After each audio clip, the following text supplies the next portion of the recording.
Hey guys, Chris here with the Good Old Gamer, and the short answer to that is yes. But before we get into that, I want to wish May the 4th be with you. As today is May 4th, I wanted to go ahead and point out this great deal over here on GOG. Now, this is not sponsored content. I'm just bringing this information to you guys if you're interested in picking up any great Star Wars games. The entire library of DRM-free Star Wars games is on sale, and I do have an affiliate link down in the description below if you were interested in picking any of these up. That does help support the channel, and you get to save some money, so it's win-win for everybody. Now back to the video. Now the other day, Moore's Law is Dead did this video right here, milking PC gamers in 2019. Monitors are falling behind. Basically, in this video, he's talking about how PC gamers are being taken advantage of in basically the monitor space, and he had a pretty good example of this. Now, during a similar time span, both Paul from Not an Apple Fan did this video, Is PC Gaming Dying? And even Linus from Linus Tech Tips did this video here, Abandoning PC for Console. And it was just a quick segment of their WAN show, but this is a topic that a lot of people are talking about, so I wanted to bring it up here with you guys here today. Now, the monitor that Moore's Law was talking about is this Acer Predator X27, really awkward name thing here. Now, this is a G-Sync HDR monitor, 27-inch, 4K, 144 hertz, coming in at $2,135, so $2,135 US. And his argument is that you can get yourself a brand new LG OLED TV for the same price. A much larger display with much newer and much better technology in there. Much better HDR. It's basically better overall. The only advantage that this monitor has is it can do 144 hertz at 4K, but it's a vastly inferior technology overall. His real question was why are people paying such a premium for inferior technology? Now, you can argue that it's inferior, but this is something a lot of people have been waiting for, and people are willing to pay a premium for that. But that goes back to the original question, are hardcore, quote-unquote, gamers suckers? And, well, we're getting to that point where I might actually say yes, that is absolutely starting to become the case. Now, just flipping over, there is the Acer Predator 4K 144 hertz display without HDR coming in at around $1,200. So this is a much better deal overall, but you are missing out on HDR and the quantum dot and the backlighting stuff. I'm not really a monitor guy per se because I'm not that picky when it comes to this stuff. To me, this makes a lot more sense overall instead of spending $2,100 for basically the same technology. But if you're one of those people out there that want the best of the best, this is the monitor to get at this point in time. And it's just absolutely shocking the amount of money that these companies are able to get away with charging people at this point in time, considering the 144 hertz 4K really obviously isn't worth that much since there is a $1,200 version. So in reality, what are you getting for that extra $1,000? You're not getting OLED, you're not getting the best HDR out there, you're not getting premium anything. So it's $1,000 more for some slightly better features. And this is what we're starting to see go across the entire PC gaming market at this point in time. Now, we've been seeing this trend go on and on for a little while now, but it's really started propelling itself forward with the RTX series of cards, with the i9-9900K. We're seeing that little bit of extra performance demanding a massive price premium like we've never seen before. And it's because hardcore gamers, the quote-unquote hardcore, or the people that want to appear hardcore, are willing to shell out any amount of money just to say that they have the quote-unquote best. And honestly, that's not good for us as the average consumer. I've done a lot of videos on this.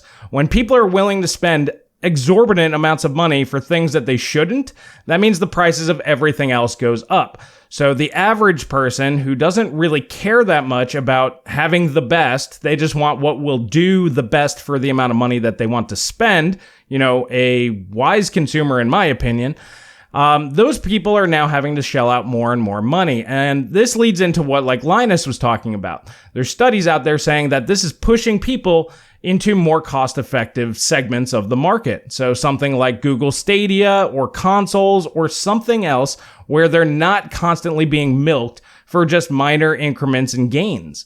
And this really kind of put things in perspective to me. If you remember back to the LGA 775 days from Intel, that's one platform Intel had, and it encompassed both what we consider HEDT now, so the professional market or the light professional market, just sub-Xeons, and then you had your regular mainstream consumer. So you had from Celerons all the way up to $1,000 CPUs at the time on one motherboard and one platform.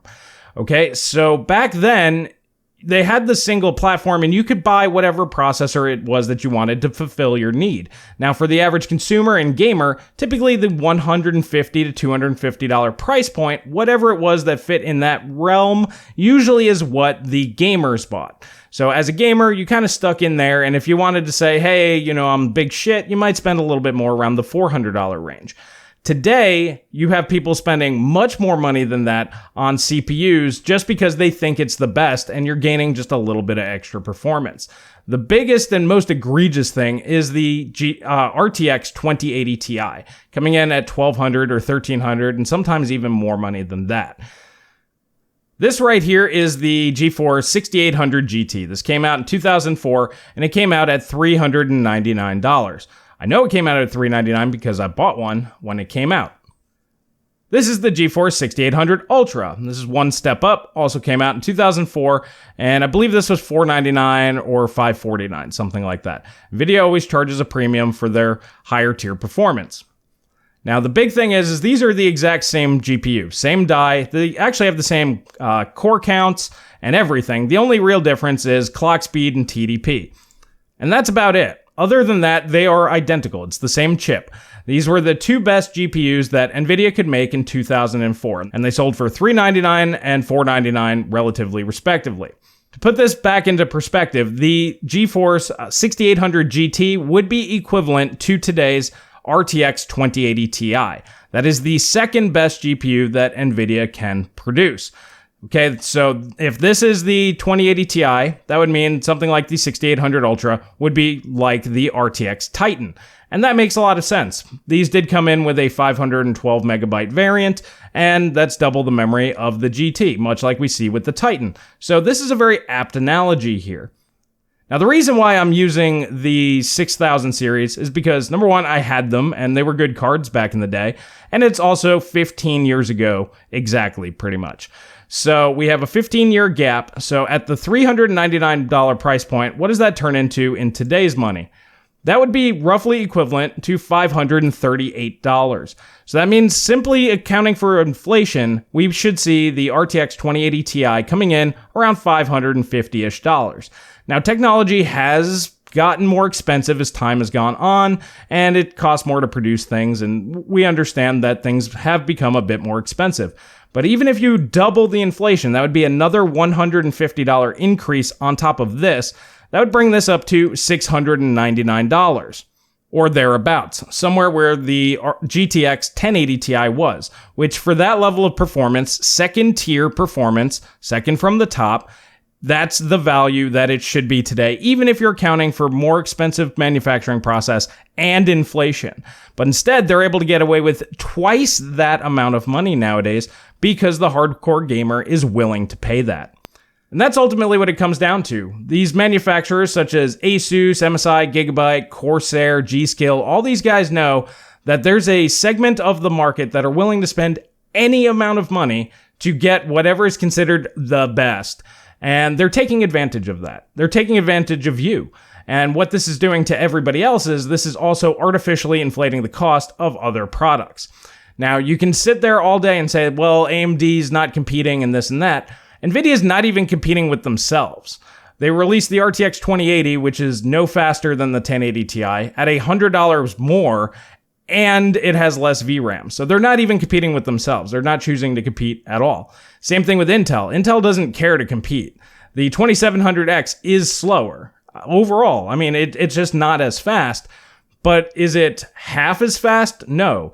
And Intel knows that they can charge that exorbitant premium because people are going to pay it. And it's just like with that monitor. They're able to charge you an extra $1,000 just because.